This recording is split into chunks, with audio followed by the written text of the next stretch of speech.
네, 시간 하나님 말씀 함께 보시겠습니다. 오늘은 욥기 42장 1절로 6절 그리고 10절로 17절입니다. 함께 합독을 하시도록 하겠습니다. 이제 저와 목소리를 합쳐서 시작. 욥이 여호와께 대답하여 이르되 주께서는 못하실 일이 없사오며 무슨 계획이든지 못 이루실 것이 없는 줄 아오니 무지한 말로 이치를 가리는 자가 누구니이까? 나는 깨닫지도 못한 일을 말하였고 스스로 알 수도 없고 헤아리기도 어려운 일을 말하였나이다. 내가 말하겠사오니 주는 들으시고 내가 주께 묻겠사오니 주여 내게 알게 하옵소서. 내가 주께 대하여 귀로 듣기만 하였사오나 이제는 눈으로 주를 배웠나이다. 그러므로 내가 스스로 거두어드리고 티끌과 재 가운데에서 회개하나이다. 욥이 그의 친구들을 위하여 기도할 때 여호와께서 욥의 공경을 돌이키시고 여호와께서 욥에게 이전 모든 소유보다 갑절이나 주신지라. 이에 그의 모든 형제와 자매와 이전에 알던 이들이 다 와서 그의 집에서 그와 함께 음식을 먹고 여호와께서 그에게 내리신 모든 재앙에 관하여 그를 위하여 슬퍼하며 위로하고 각각 쾌시타 하나씩과 금고리 하나씩을 주었더라. 여호와께서 욥의 말년에 욥에게 처음보다 더 복을 주시니 그가 양 14,000과 낙타 6,000과 소 1,000결이와 암나귀 1,000을 두었고 또 아들 7과 딸 3을 두었으며 그가 첫째 딸은 여미마라 이름하였고 둘째 딸은 그시아라 이름하였고 셋째 딸은 게렌 합북이라 이름하였으니 모든 땅에서 욥의 딸들처럼 아리따운 여자가 없었더라. 그들의 아버지가 그들에게 그들의 오라비들처럼 기업을 주었더라.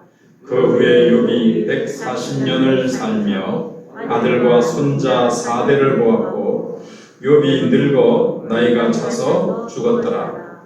아멘. 오늘은 고난은 은총을 부른다, 이런 제목으로 하나님 말씀을 생각해 보려고 합니다. 왜 의인에게, 왜 성도에게 고난이 올까요? 하나님은 성도를 지키신다고 하셨고 하나님은 우리와 동행하시며 우리에게 복을 주신다고 하셨는데 왜 의인에게, 성도에게 고난이 올까? 이것은 오랫동안 정말 인간의 머리로는 잘 해결하기 어려운 신비의 문제였습니다. 우리는 신앙생활을 하면서 때때로 하나님이 나로부터 멀리 떨어져 계시며 나에게 아무 관심이 없는 것처럼 느껴질 때가 있습니다. 나는 하나님을 사랑하고 하나님을 가까이 하고 싶은데 언제나 좀 멀리 계신 분처럼, 도저히 가까이 하기에는 너무나 먼 당신, 이런 것처럼 가까이 할 수 없는 분처럼 생각될 때가 있습니다.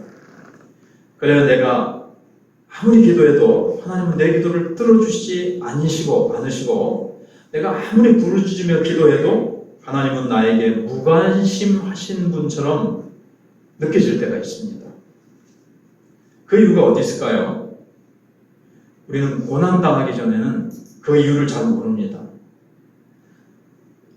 엄청난 고난을 당한 후에 우리가 정금같이 되었을 때 하나님은 결코 멀리 계신 분이 아니라 아주 가까이 계시며 내 안에 들어와 계시며 나보다도 내가 나하고 가까운 것보다도 하나님이 나하고 더 가까운 분처럼 정말 하나로 연합되어 내 숨소리가 느껴지는 것처럼, 하나님의 숨결이 막 느껴지는 것처럼, 그렇게 하나님의 임재와 하나님이 나와 함께 하시는 것이 막 느껴지고 그렇게 친밀하게 느껴질 수가 없고, 하나님의 나에게 얼마나 관심이 많으시는지 욥기에 보시면 침 삼킬 동안도 하나님은 나를 지켜보신다는 말씀이 있어요. 꼴깍 침 삼킬 분초마다 하나님이 나를 왜 그렇게 좀 내버려 두시지, 욥이 너무 힘드니까 그런 고백을 했는데, 하나님은 이렇게 순간마다 우리와 함께 하시고 내 삶에 관여하시고 돌보시고 간섭하신다는 것을 이제 깨닫게 됩니다. 그 이유가 어디에 있습니까? 실제로 하나님은 우리 한 사람 한 사람에 대해서 결코 멀리 떨어져 계시거나 무관심한 분이 아니십니다. 단지 우리가 정금같이 순금같이 되기 전에는 가까이 계심에도 불구하고 우리 속에 있는 이물질 때문에 멀리 계신 것처럼 느낄 뿐이라는 거죠. 그래서 우리가 신앙이 연단받기 전이거나 지금 연단 받는 중에 있을 때는요, 하나님이 멀게 느껴집니다. 여기 막 연단받는 중에는 하나님 정말 내 앞에 나타나셨으면 좋겠다. 내가 하나님 앞에 다 하나님이 나타나시면 다 주 앞에서 내가 호소하고 싶다. 막 이랬거든요. 그렇지만 이제 연단받고 난 후에는 가장 먼저 느끼는 것이 하나님이 너무나도 나와 가까이 계신다는 사실이에요. 그리고 하나님의 진리가 나에게 너무 분명하게 보입니다.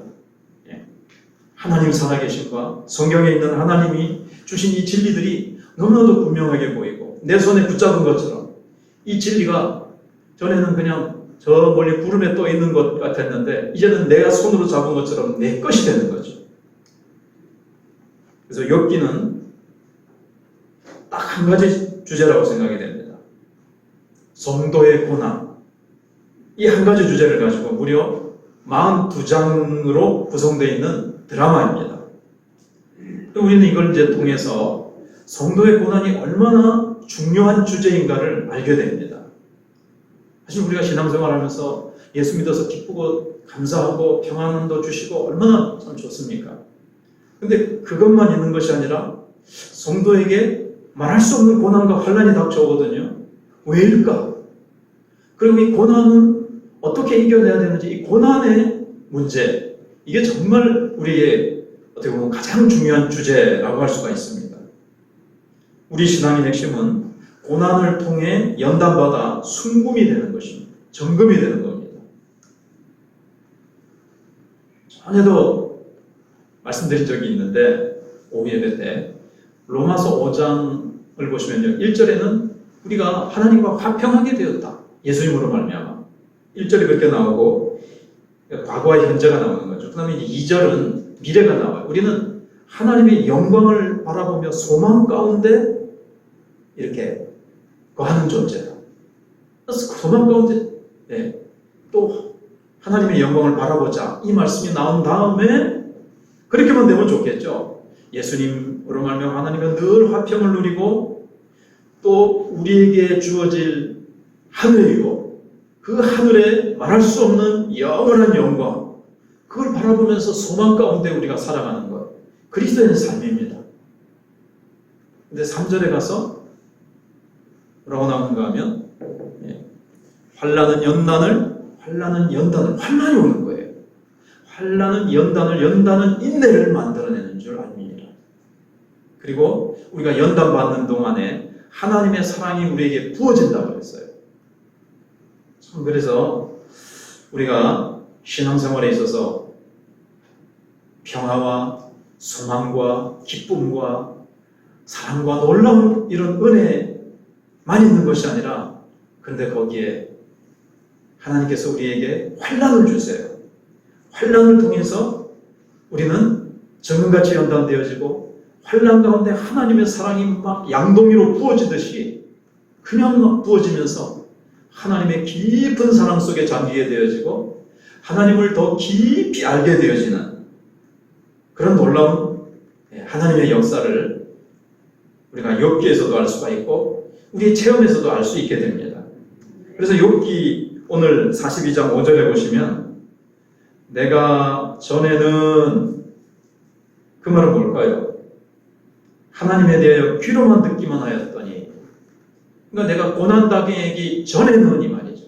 내가 전에는 하나님에 대하여 귀로만 듣기만 한 거예요. 좀 희미했고 간접적으로 그냥 들어서 알고 있는 간접 체험이었는데 고난당한 후에는 이거죠. 이제는 고난당한 후에 하나님을 깊이 만나고 난 후에는 눈으로 보나이다. 눈으로 보는 것처럼 그렇게 직접적인 체험, 이제 알겠습니다. 피부에 와 닿는 것처럼 이제 누가 말한 것을 들어서 아는 것이 아니라 이제 누가 뭐래도 내가 직접 맛봤다는 거예요. 내가 직접 보았다는 것이죠. 그렇게 고백하고 있습니다. 자, 이걸 보면 우리가 확실히 여러분 고난 당하는 것, 환난이라는 것, 인간의 본성상 참 피하고 싶고 싫지요. 그러나 고난 받는 것이 시편 119편에서도 시편 기자가 고백했듯이 고난 당한 것이 내게 뭐라? 유익이라.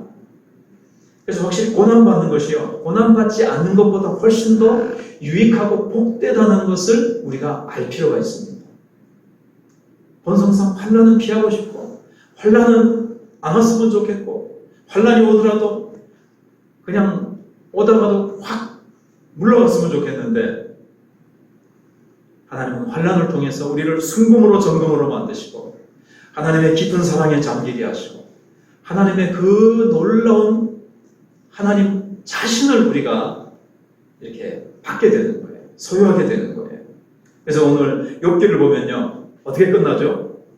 해피엔드, 속이 해피엔드로 끝납니다. 그래서 우리가 이제 감사드리게 되죠. 왜냐하면 하나님께서 사람의 마음속에는요, 본성상 하나님이 주시는 복은 끝이 반드시 아름다워야 된다, 이런 본성이 있어요. 그런 생각이 우리 속에 심겨진 것 같아요. 제가 어릴 때 프랑스 영화를 하나 봤는데요, 주인공이 마지막에 비참하게 죽는 거예요. 근데 프랑스 영화는요, 그런 영화가 많아요. 근데 기분이 어떻습니까? 집으로 영화 마치고 돌아오면서요, 영 아닌 거 있죠. 해피엔드로 맞춰져야 아이고 속이 시원하고 기쁘고 감사하고 그러면 그렇지. 이게 이제 사람의 본성인데 하나님이 심어주신 거거든요. 그래서 하나님은 우리를 연단하시지만 목적은 어떻습니까? 결국엔 더 아름답고 마지막에 가서는 하나님께서 축복으로 채워주시기 위해서 연단을 주시는 거예요. 하나님이 연단을 주셔가지고 우리가 고생하는 거 뭐 즐기시는 하나님이 뭐 좀 이상한 분이 아니시잖아요. 우리를 사랑하셔서 우리에게 놀라운 축복의 사랑으로 만드시려고 하나님이 환난을 주신다. 그래서 성도의 고난은 왜 오는가? 순금처럼 만드시고 우리를 더 아름답고 더 하나님의 형상을 닮아 하나님의 무궁무진한 축복을 받을 수 있는 그릇으로 만드시기 위한 것이다. 그래서 우리는 얼마든지 환난이 와도 고난이 와도 하나님을 믿을 수 있습니다. 우리는 얼마든지 안심하고 우리 자신을 하나님께 맡길 수 있습니다. 하나님 나 미워하시나? 왜 나에게는 환난을 주시고 왜 내 일을 이렇게 안 되게 하시지? 이럴 필요가 없다는 거예요. 그래서 우리가 두 번째로 생각할 것은 인생에 닥친 위기입니다. 먼저 욥에게 닥친 위기고 우리도 욥과 같이 인생을 살다 보면 우리 인생에 위기가 닥칩니다. 우리가 잘 알듯이 욥은 갑작스러운 환난으로 모든 것을 잃어버린 사람이었습니다. 하나님께서 욥의 인생에서요 정말 중요한 많은 것을 지워버리셨어요. 흩어버리셨어요. 다 비워버리셨어요. 충만히 흘러넘쳤는데 다 비워버리셨어요. 그 많던 거 다 사라지게 하셨습니다. 사탄이 하나님의 허락을 받고 욥의 인생 속으로 탁 들어와가지고는요 갑자기 소, 양, 재산, 종들을 또 아들, 딸 다 잃어버리게 만드셨어요.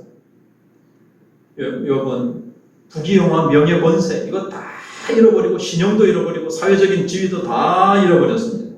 그것도 모자라서 몸에 심한 병이 걸려서 피부가 다 갈라져서 기왓장으로 몸을 벅벅 긁는 이런 신세가 되었습니다.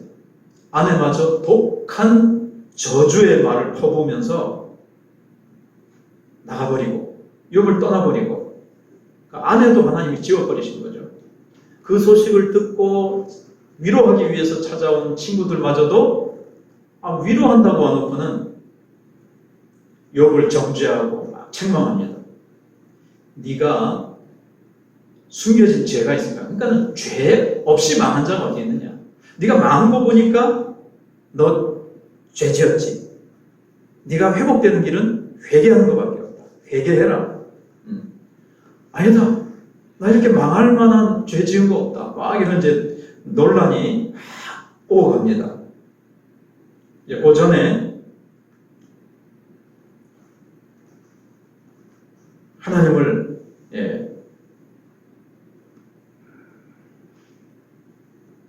친구들이 아무런 위로가 되지 못한 거죠.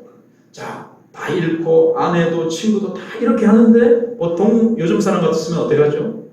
요즘 사람은 너무나도 극단적인 선택을 잘해요.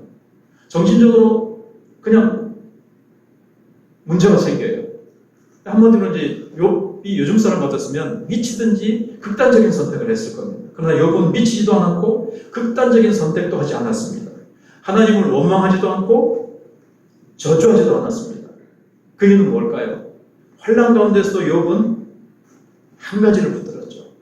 하나님만 붙들었습니다. 주신 자도 여호와시요 가져가신 자도 여호와시니 여호와께서 찬송을 받을지니이다. 하나님만 딱 붙든 거예요. 어떤 사람은 자기가 가는 길에 조금만 구렁텅이가 있어도 하나님을 원망하고 막 사람에게 불평을 합니다. 그러나 어떤 사람은 자기의 가는 길이 험하고 캄캄한 길에 작은 불빛만 비춰도 하나님이 주시는 자비로운 은혜라고 하면서 감사 기도를 드립니다.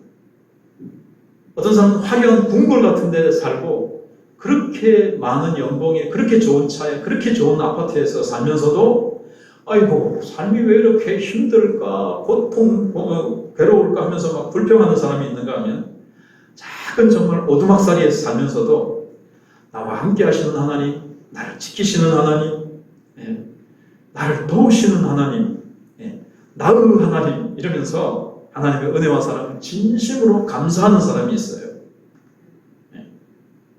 근데 욥은 감사의 사람이었습니다. 여러분 우리의 삶에 어떤 위기가 지금까지 있었습니까? 지나온 인생 가운데 그 위기가 있을 때 사실 우리는 날마다 힘든 인생을 살죠. 그런데 그 가운데서도 정말 하나님의 은혜를 바라보면서 감사의 시간들로 보내셨습니까?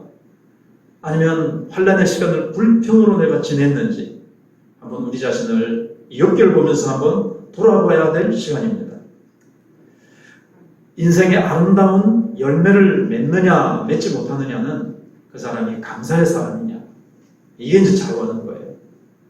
욥이 중간에 조금 토론하는 가운데 조금 이렇게 부족한 면이 있었지만 그는 하나님을 원망하거나 저주하지 않았고 그가 끝까지 인내했기 때문에 그는 마침내 갑절의 복을 받는 걸 보세요. 그래서 열매는 하나님이 주시는 삶의 은총인데 우리가 주어진 삶의 순간마다 환난이 와도 핍박이 와도 내 주님만 믿고 감사하며 살리라. 우리가 그렇게 되어지시기를 바랍니다.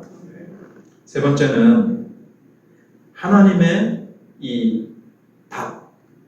사실 하나님은 막 질문을 막 하시죠. 그래서 하나님의 이 답 또는 하나님의 질문을 들은 욥의 반응입니다. 38장 지난주에 우리가 생각해 본 것처럼 하나님이 폭풍 가운데 나타나셔가지고 욥아 대장부처럼 허리를 묶고 너는 대답할지어다. 내가 창조 때 네가 있었느냐? 내가 해와 달과 별과 온 피조물들을 만드실 때 네가 거기에 있었느냐? 봤느냐? 그래서 내가 이걸 만들었다. 이걸 만들었다. 내가 이걸 이렇게 만들었다. 저렇게 만들었다. 누가 그렇게 만들었느냐? 누가 지혜를 주었느냐? 그러면서 하나님께서 계속 질문 공세를 하나님이 욥에게 하시는데 욥은 듣기만 하죠. 듣기만 합니다. 욥도 사실 처음에는 하나님을 이렇게 찬양해 놓고 나중에 보면 중간에 욥도 조금 이렇게 의문을 던져요. 지난주에 잠깐 말씀을 드렸죠. 이 세상이 친구들이 조금 전에 말씀드린 것처럼 이렇게 인과의 법칙이라는 거죠. 공 심은 데 콩나고 팥 심은 데 팥난다. 아니 땡 굴뚝에 연기 나랴. 네가 죄를 지었으니까 망했고 재앙을 받았지. 네가 지은 죄가 없는데 왜 네가 이런 고난을 당하냐. 이제 친구들이 막 이렇게 하니까 그것을 답하기 위해서 토론을 붙다 보니까 나도 그거 안다. 인과율로 돌아가는 거 안다. 하나님은 선한 자에게, 순종하는 자에게 복 주시고, 악을 하고 하나님께 불순종하고 하나님을 도전하는 자는 하나님이 심판하신다는 건 나도 안다. 내가 너희들만큼 그것도 모르는 줄 아느냐 막 하면서, 근데 잘 봐라. 악한 자가 잘 되는 거, 그래서 막 증거를 대죠. 예시를 막 합니다. 선한 자가 항상 복 받더냐? 이게 100%딱 수학 공식처럼 원리가 딱 맞아 떨어지더냐? 우리 주변을 봐라. 악한 자가 망하는 거 못 봤어? 선한 자가 망하는 거 막 힘들고 고난당하는 거 못 봤어? 막 이렇게 얘기를 하면서 이 우주가 뭔가 하나님이 만드신 이 인과율의 질서정연한 법칙으로 돌아가고 있지 않은 것 같다. 하나님은 그렇게 다스리지 못하시는 것 같다 하는 조금 그런 하나님 탓을 하는 듯한 발언을 해요. 의문이죠, 하나님께. 하나님 왜 이렇게 다스리세요? 하나님 공평으로 다스려셔야 되는 거 아니에요? 근데 세상을 보니까 공평하지 않은 것 같아요. 이런 말들을 좀 해요. 그래서 오늘 하나님이 막 다 질문하신 것을 듣고 여기 뭐라 그러죠? 1절에 보시면 1절 돼 있나요? 1, 2절? 욥이 여호와께 대답하여 이르되 2절에서 이렇게 대답합니다. 주께서는 못하실 일이 없사오며 무슨 계획이든지 못 이루실 것이 없는 줄 아오니. 이게 무슨 말일까요? 욥도 친구들과 마찬가지로 하나님은 인과율의 법칙, 응보의 원리로 일하시는 분으로만 알았어요. 그게 이제 욥도 피조물이기 때문에 자기의 좁은 어떤 생각의 한계에 갇혔기 때문에 자기의 눈으로, 자기가 가진 지식으로 하나님을 이제 보는 거예요. 그러니까 이게 좀 안 맞아요. 자기 생각하고 자기 뜻하고 하나님의 다스리시는 이 거대한 섭리하고 좀 안 맞으니까 그런 거죠. 하나님을 자기의 좁은 소위 범위, 바운다리 안에 가두어 놓으려고 했던 거예요. 그러니까 하나님을 이제 탓한 거죠. 이걸 보면 이제 욥이 엄청난 고난 가운데서 두 가지 문제가 있었다는 것을 또 알 수가 있는데요. 하나는 너무나도 자기의 불행의 의미를 많이 두고 있다는 거예요. 욥을 보면요. 내가 너무너무 힘들다. 내가 숨 쉬는 것도 너무 힘들고 뼈가 쑤시고 밤이 되면 너무 힘들어서 막 내가 도저히 못 견디겠다. 빨리 하나님을 불러가셨으면 막 이러면서 막 거기에만 초점이 맞아요. 자기의 고통. 우리도 안 그럴 사람 없어요. 다른 사람 고난을 볼 때는 뭐 이 말 저 말 할 수 있어도 내가 막상 고난을 당하면요. 너무 힘들어서 다른 것은 안 보이고 다른 것은 안 들리고 그냥 세상에서는 내가 제일 지금 어려운 고통을 당하고 있는 것 같고 그렇잖아요.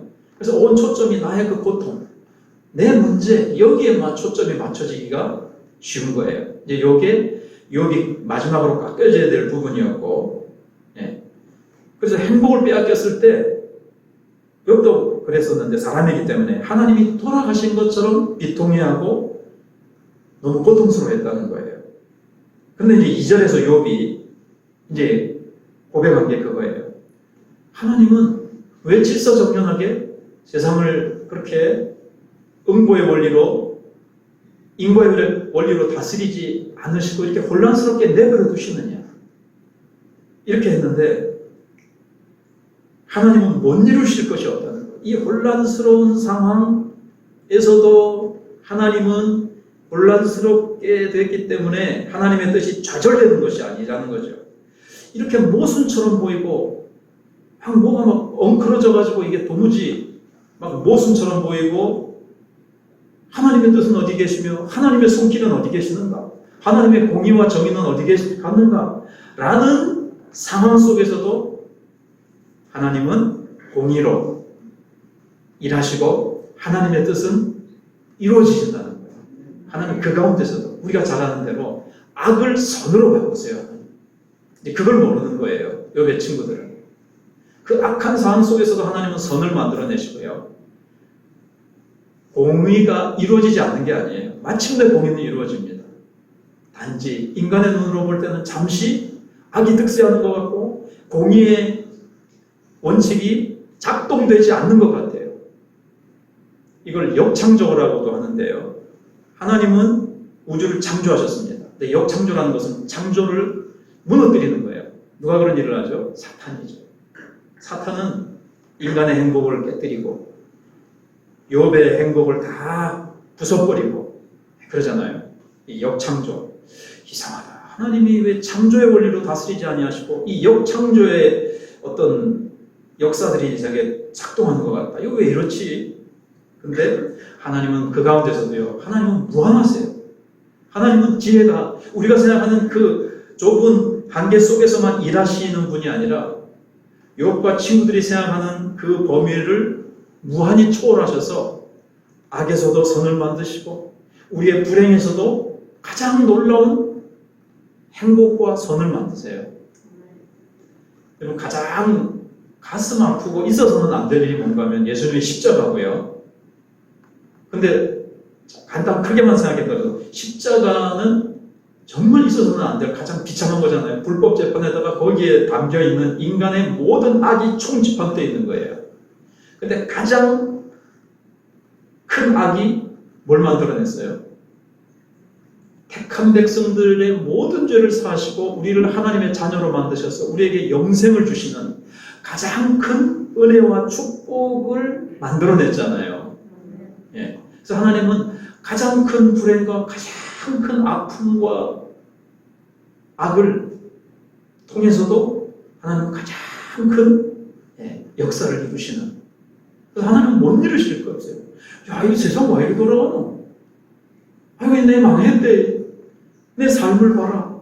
쫄딱 망했어. 여기서 어떻게 이제는 이거는 아무도 못 일으킨다. 같은 상황에서도 하나님은 못 이룰 것이 없으시고요. 하나님은 하나님의 계획하신 것을 여기 보니까 하나님이 2절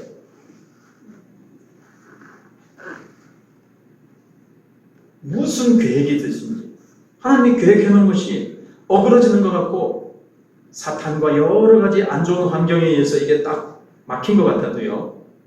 하나님은 하나님의 계획을 막을 자가 없고 막을 환경이 없다는 거예요. 우리가 다 아는 거죠. 근데 욥은 그걸 진짜 깊이 이제 체험하게 되는 거예요. 그래서 무한하신 하나님의 능력을 알지 못하고 피조물의 좁은 한계 속에서 하나님을 보면서 우주를 왜 공평으로 다스리지 않으시는가? 그래서 하나님의 다스리심에 대해서 회의를 표현하는 말을 했어요. 그러나 하나님이 나타나셔서 하시는 모든 질문에 한마디도 답할 수가 없었고 자신의 그 좁은 자신의 그 한계와 자기가 가지고 있었던 그 좁은 하나님에 대한 지식이 와르르 다 무너진 겁니다. 그래서 그 무너진 그의 생각과 하나님을 아는 그 지식이 싹 지워지고 거기에 이제 신앙관이 확대가 된 거예요. 어떻게 보면 새롭게 확 지어진 겁니다. 엄청나게 완전히 차원을 달리하는 그 하나님을 아는 지식의 자리로 나아가게 된 겁니다. 영적인 이런 통찰력이 생긴 거죠. 하나님에 대한 관점과 그렇게 되니까 이제 감사가 나오고 회개가 나오고 또 위로를 받게 되어집니다. 그런데요, 참 이게 그냥 되어지면 좋겠는데 이러한 하나님을 깊이 알고 하나님의 사랑에 대해서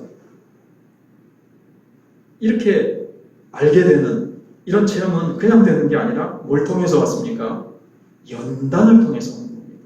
그래서 앞에서 연단받는 것이 더 유익하다는 것. 그럼 고난당하기 전에는 욥도 하나님을 안다고 했지만 그걸 이제 보니까 아는 것도 아니었어요. 나는 좀 안다고 생각했는데 내가 얼마나 무식한 자였는지 욥이 그런 이제 고백을 하잖아요. 그래서 욥이 입을 가리고 내가 말한 것을 다 거두어드립니다. 내가 입을 가리고 내가 이제는 입을 닫겠습니다. 이런 고백을 합니다. 제가 천천히 읽어보시면요.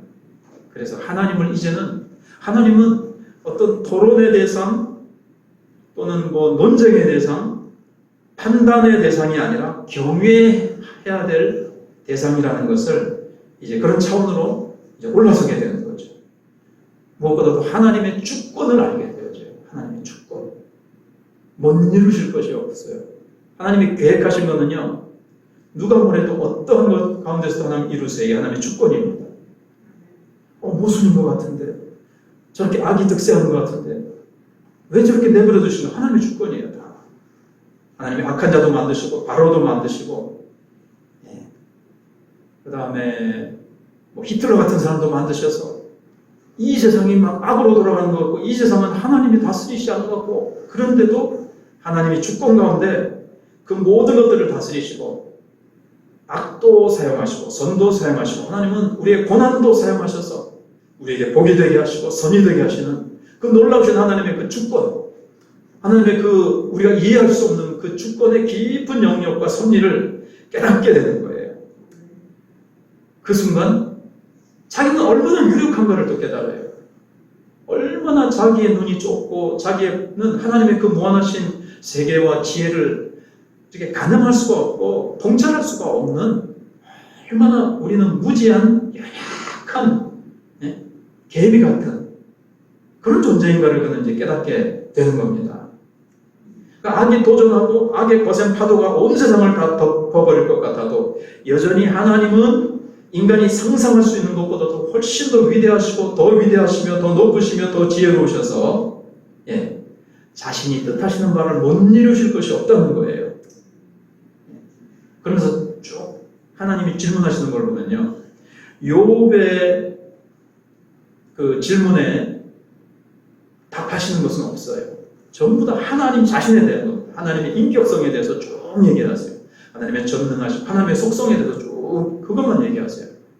근데 욥은 왜 내 질문에 대답 안 해주세요가 아니고 다 풀렸죠. 하나님만 잘 알면요, 다 풀려요. 내 고난, 내 문제, 그리고 다 이해는 못해요. 어떻게 풀어나가실지 그 방법과 순서와 시간은 다 몰라도 다 풀립니다. 하나님은 선하시고 하나님이 주권자시고 창조주시고 전능하시고 못 이루실 것이 없다는 요 한 가지만 딱 알아도, 정말 나의 것으로 알아도 우리의 모든 문제는 다 풀리는 겁니다. 여기 이제 우리의 성도의 위로와 소망이 있습니다. 우리 개인도요, 이해할 수 없는 환란이 닥쳐옵니다. 지금 코로나가 와가지고 참 교회는 좀 더 참 규제가 심한 것 같지 않나? 이런 생각이 들거든요. 이렇게 막 교회를 배후에서 악의 세력이, 사단이 막 무너뜨리고 짓밟아서 교회는 사라진 것 같고, 의인은 다 잔치를 감추고 예배가 약해지고 하나님의 나라는 풍전등화와 같은 위기를 만납니다. 하나님은 어디 계시나요? 하나님 왜 코로나를 종식시키고 빨리 성도들이 모여서 좀 이전과 같이 하나님 나라를 힘있게 확장시켜 나가도 참 부족할 판인데 왜 이렇습니까? 여러분, 하나님의 주권을 몰랐고 우리도 하나님의 주권을 모르면 우리도 이런 의문에 이제 휩싸이는 거죠. 근데 하나님은 하나님의 시간에 하나님의 방법대로 우리가 이해하지 못하는 지혜로 다스리십니다. 주님께서 계획하시고 뜻하신 바를 못 이루실 것이 없다는 것을 우리는 믿고, 주님의 뜻은 좌절되지 않습니다. 땅끝까지 복음을 전파하라고 하신 주님의 명령과 뜻은 이루어질 것이고, 하나님은 예수 그리스도를 이 땅에 다시 보내실 것이고, 그때 주의 뜻대로 살았던 자들에게는 상급 면류관을 주실 것이고, 하나님의 나라는 완성될 것입니다. 우리가 욥과 같이 참고 인내하면, 끝까지 하나님께 감사하며 우리의 입술에서 불평과 원망을 닫아버리고, 우리가 다 이해할 수 없어도 하나님의 크신 능력과 하나님의 주권을 찬양하며 나아갈 때, 우리 이제 뒤에 있는 내용은 다 알듯이 하나님이 나타나셔가지고 이제 드디어 복을 주시죠. 그런 해피엔딩으로 맞춰지게 될 것입니다. 분명한 것은, 여러분 고난 가운데 있으십니까? 해피엔딩으로 맞춰집니다. 그 과정은 모르지만 내가 욥이 고백하는 것처럼 욥기 23편 10절 유명하잖아요. 내가 정금같이 이렇게 연단받은 후에 내가 가는 길을 오직 주께서 아시나니, 자기는 몰라요. 이 연단이 언제 끝날지 어떻게 될지. 그러나 나의 가는 길을 주께서 아시나니 주께서 나를 연단하신 후에는 순금같이 모든 이물질과 모든 잡티들을 하나님이 다 빼내시고 정말 내 눈을, 내 영혼을 순금같이 맑게 하셔서 욥의 인생에 있어서 하나님이 지워버린 그 자리에다 하나님이 뭘 주셨는가 아세요?